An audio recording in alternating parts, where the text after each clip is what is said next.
Largo ai bambini, educazione e dintorni. Dove c'è un bambino, c'è un'intera società, con Francesca Corbella. A te la linea, Francesca. Grazie Sveva. Buonasera a tutti, bentrovati. Sono in linea, spero, non c'è il segnale.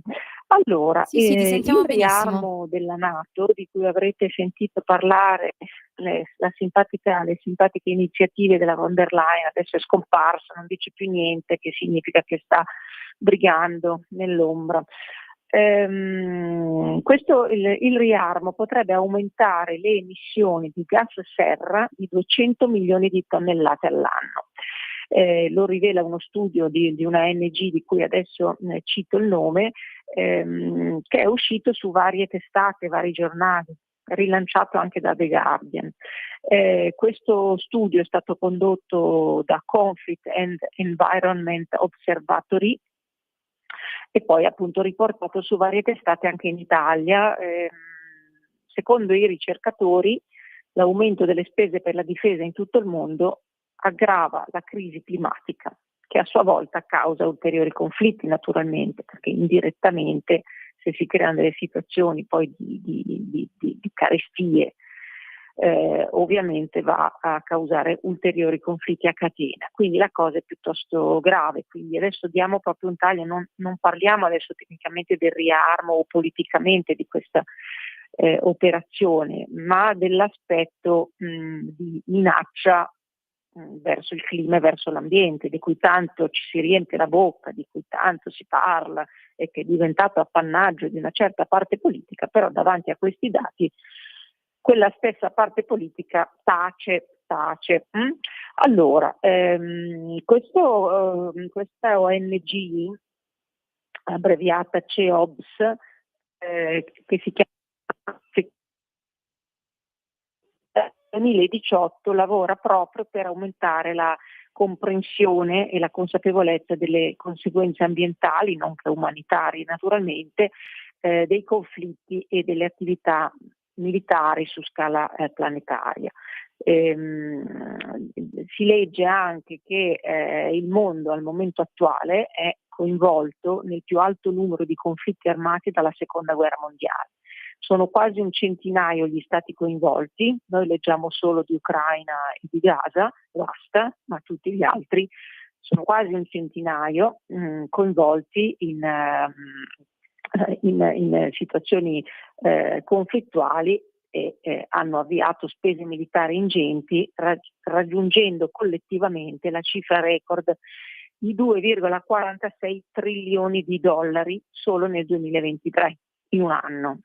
Quindi Gaza, Ucraina, ma anche il Sudan, anche il Congo, anche il Myanmar, anche India e Pakistan, il Kashmir, le tensioni su Taiwan, tutti quei governi che temono degli scenari ostili stanno investendo ulteriormente nei loro eserciti e quindi in armamenti. Per ogni dollaro investito in nuovi armamenti c'è un costo in termini umanitari naturalmente, ma anche in termini di emissioni di carbonio ed effetti sul clima, spiega la relazione del CEOBS, che ha redatto questa ricerca in risposta alla richiesta dell'ONU riguardo all'impatto sul raggiungimento degli obiettivi di sviluppo sostenibile.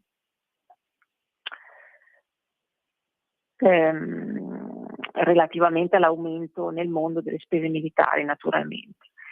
A causa di questo tipo di approccio disinformato che stiamo adottando, si legge dalle colonne del Guardian che ha riportato questa ricerca, ora stiamo investendo in una rigida sicurezza militare, aumentando di conseguenza le emissioni globali e peggiorando ulteriormente la crisi climatica, ha dichiarato, evocando scenari di ulteriori violenze col cambiamento climatico stesso sempre più visto come un motore del conflitto, seppur indiretto.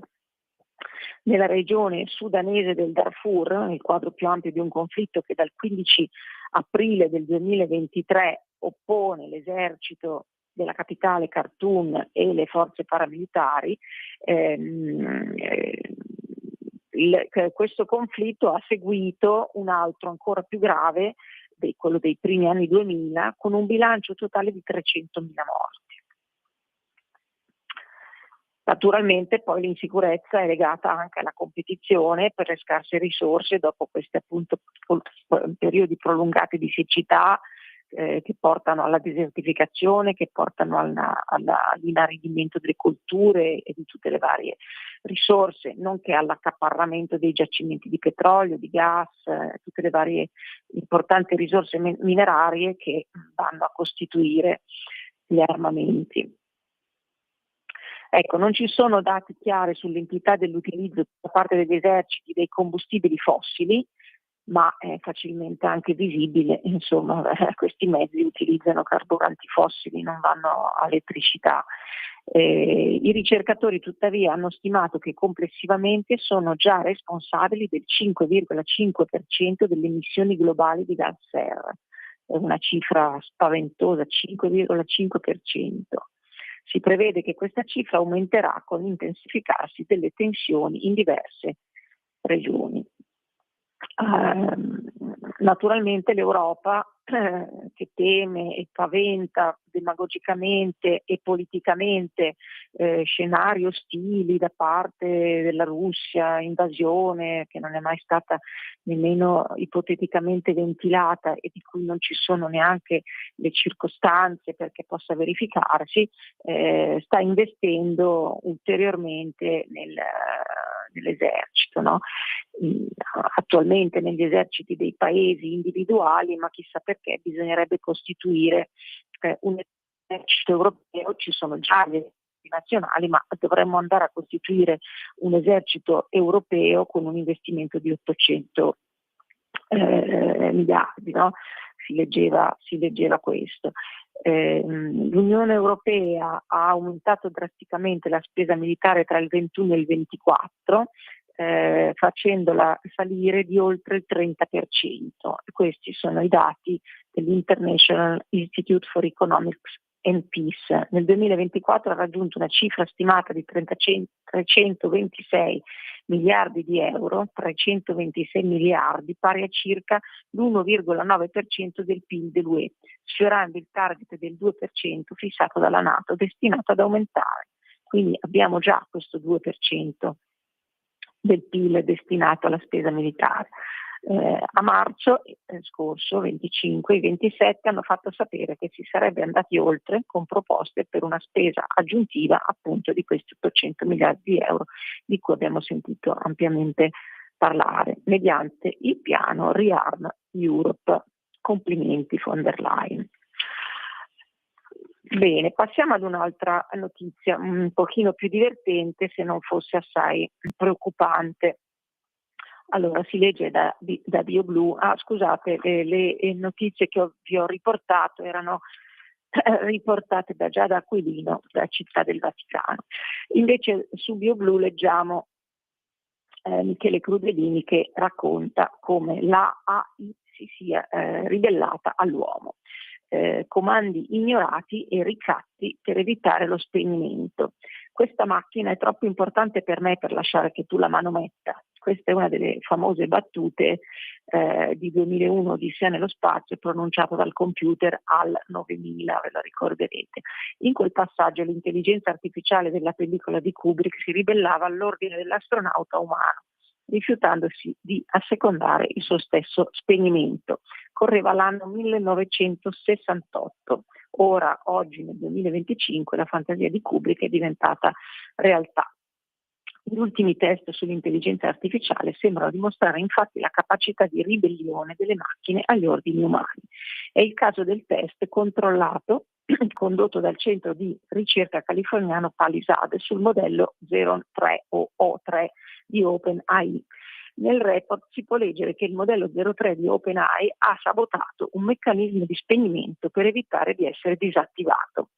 anche quando riceveva l'esplicito comando di permettere lo spegnimento. L'intelligenza artificiale avrebbe trascurato 7 comandi consecutivi di spegnimento, ignorando così la procedura impostata che lo avrebbe dovuto portare alla disattivazione. Lo stesso Elon Musk ha commentato la notizia su X descrivendola come preoccupante. In effetti lo scenario sembra ricalcare fedelmente il copione del film di Kubrick, dove il sabotaggio volontario del computer HAL 9000 è causa del decesso di uno dei 2 astronauti e del fallimento della missione spaziale. Il caso del modello O303 non è però l'unico episodio allarmante riguardo agli esperimenti sull'intelligenza artificiale. Allora, sentite qui che divertente. In un altro caso i test hanno riguardato il modello Claude Opus 4. Gli scienziati hanno voluto mettere alla prova la macchina creando uno scenario in cui la stessa sarebbe stata sostituita da un altro modello. E questa si è ingelosita.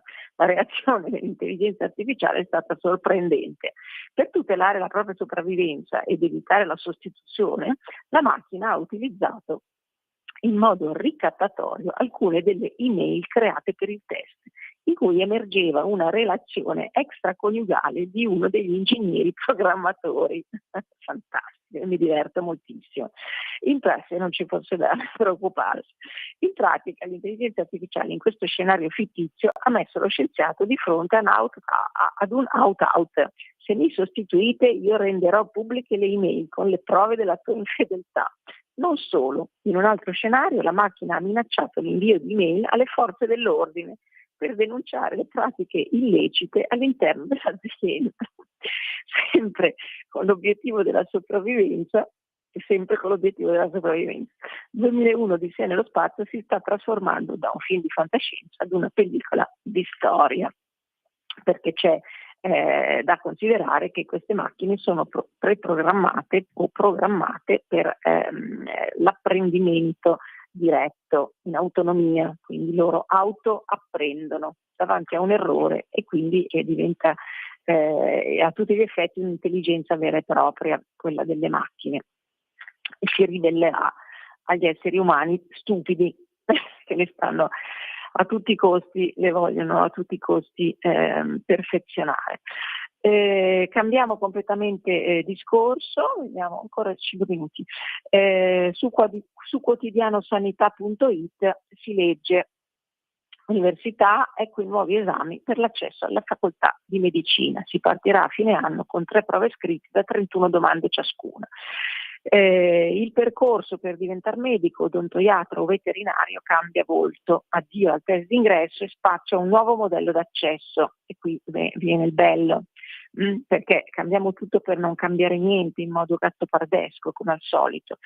Il nuovo modello d'accesso, che non viene chiamato furbescamente test d'ingresso, ma viene chiamato nuovo modello d'accesso, è basato su veri esami scritti da sostenere alla fine dell'anno, quindi per l'accesso all'anno successivo. Un cambiamento atteso da tempo che si concretizza nei prossimi giorni con la pubblicazione del decreto attuativo che renderà operativa la, io metto le virgolette, riforma, perché la vera riforma sarebbe concedere l'accesso a tutti, che poi si autoselezionano cammin facendo, perché non tutti gli iscritti a medicina proseguono per 12 anni di studi in medicina, e soprattutto chi non vuole fare medico poi deciderà di non farlo più avanti, ma tutti dovrebbero, questo è il mio modesto parere, tutti dovrebbero avere il diritto di poter studiare, anche perché ci si riempie grandemente la bocca con il diritto allo studio, invece il diritto allo studio viene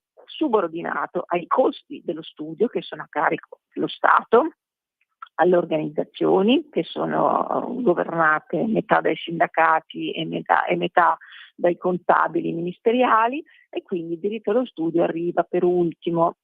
Tanto poi dico io, è la vita che ti mette, se tu non sei un bravo medico, non sei motivato, non sei in grado, non sei capace, è poi la vita che ti mette alle strette. Però bisognerebbe creare un sistema tale per cui solo chi è motivato entra, ma non per un test d'ingresso becero con domande su che cosa hai mangiato possibilmente. Mi chiudo la mia parentesi. Vediamo questo nuovo modello d'accesso. Allora, il Ministero dell'Università e Ricerca sta ultimando i dettagli. Secondo le anticipazioni dell'ADN Cronos, le prove scritte si svolgeranno in un'unica giornata tra novembre e dicembre, con 93 domande complessive divise in 3 esami distinti, 31 quesiti per materia, a cui seguiranno i voti espressi in trentesimi.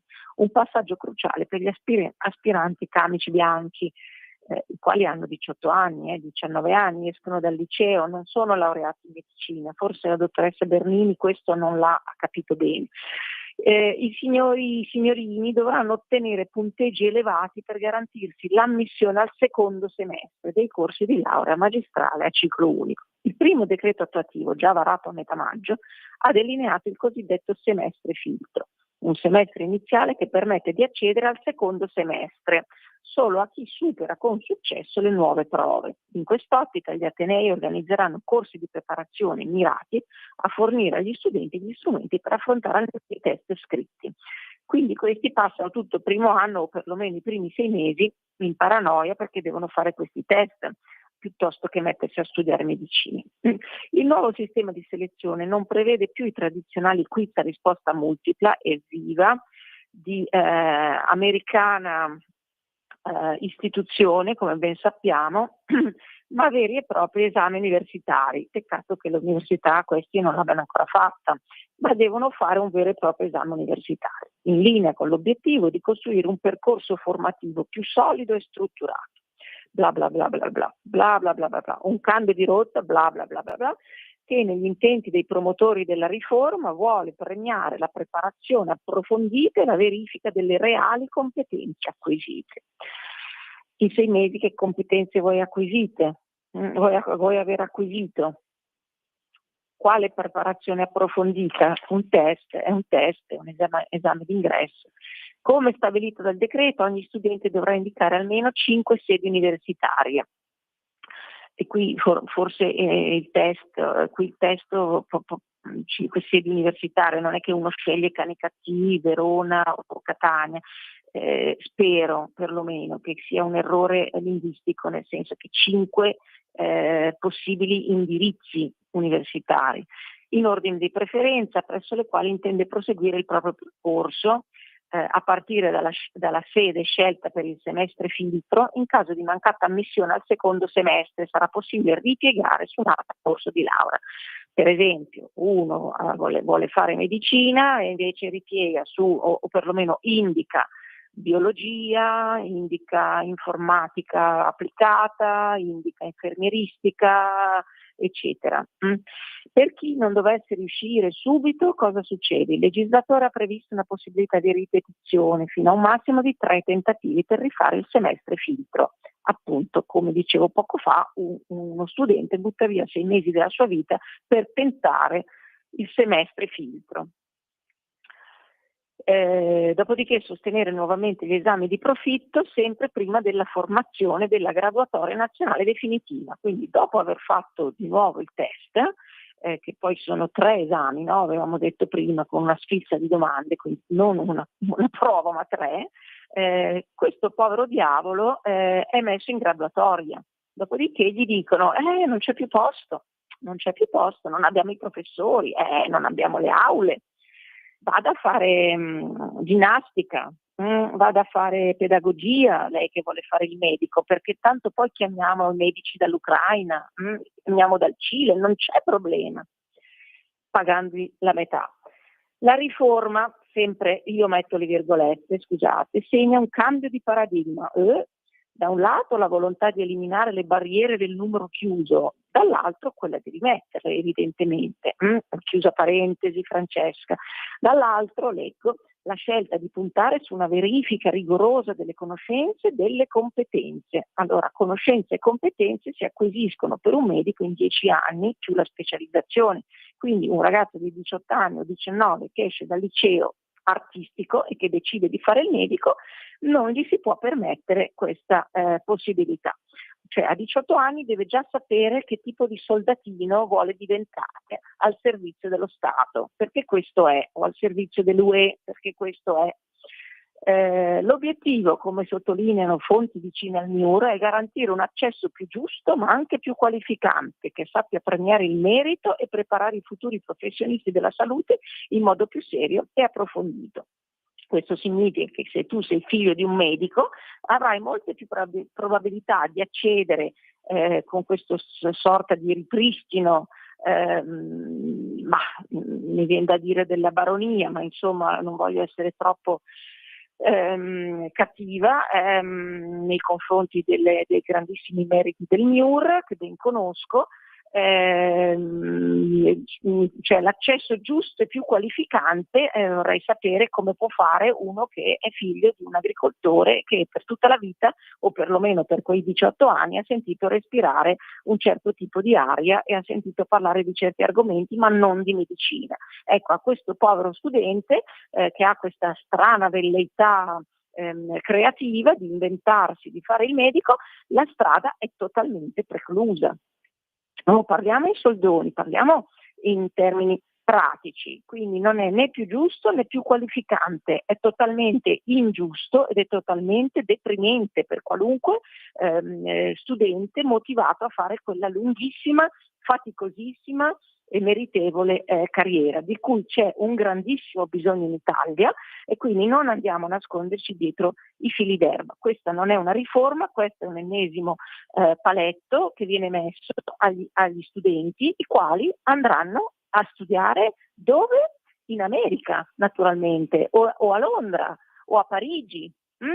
Questa è la situazione in questo paese, e dopo andiamo a firmare per il referendum promossi grandemente dal PD, andiamo tutti abbracciati, felici, contenti, ma prima passiamo il giorno prima dalle manifestazioni pro Gaza e poi dopo passiamo dalle manifestazioni se non ora quando, non una di meno, e poi però poi andiamo anche a firmare per il referendum, perché è tutto un po' purì. Nel frattempo io, studente che voglio accedere per meriti, per buona volontà, per impegno, e che ho preso un'ottima media in quarta liceo e posso accedere all'università, che so anche l'inglese perfettamente con i diplomi che vengono richiesti, non posso accedere.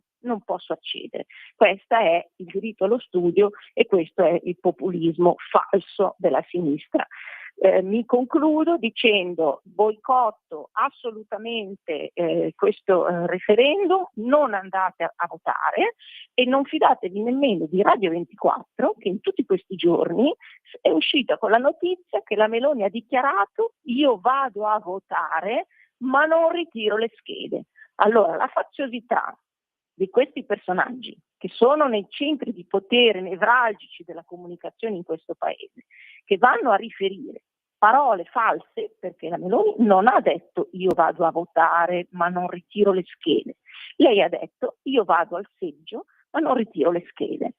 Quindi questi hanno mistificato le parole della Premier, che poi è stata anche minacciata, la figlia, cose scandalose, pazzesche.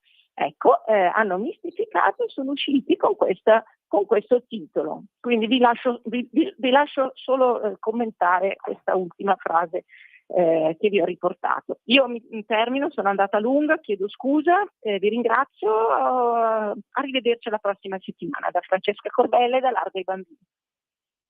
Avete ascoltato